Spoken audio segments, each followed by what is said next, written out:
Aujourd'hui, le truc s'intéresse à un outil d'autant plus simple qu'il est redoutablement efficace, le clap. Oula, vous me direz, mais qu'y a-t-il donc dans le clap qui mérite que notre savante rubrique s'y attarde? Eh bien, commençons par son nom.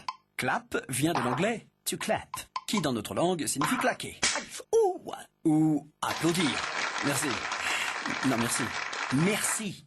Car effectivement, l'une de ses fonctionnalités consiste à produire au début de chaque prise ce son court et sec qui rappelle un claquement.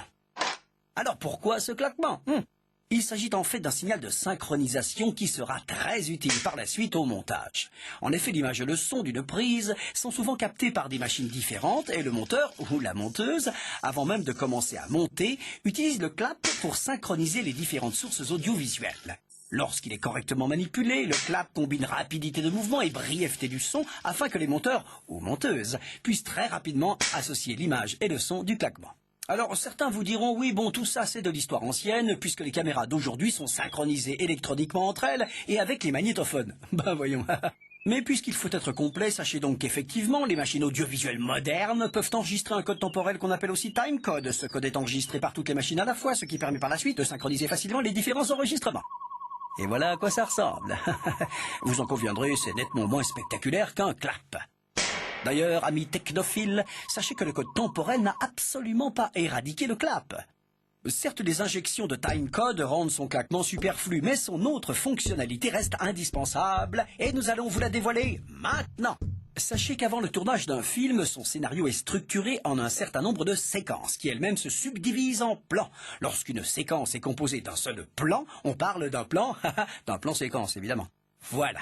Mais il arrive très souvent d'ailleurs qu'on ait à filmer plusieurs fois le même plan à cause d'un comédien défaillant, d'un technicien incompétent. Bref, on parle alors de prise. Un plan nécessite parfois des dizaines de prises pour être réussi. On dit alors « c'est la bonne !» Ah ouais. Mais comment retrouver la bonne prise au montage? Et surtout, comment identifier à l'image et au son toutes ces prises pour les différencier clairement? Et oui, revoilà notre clap et sa deuxième fonctionnalité essentielle, l'identification des prises. Et là, c'est très simple.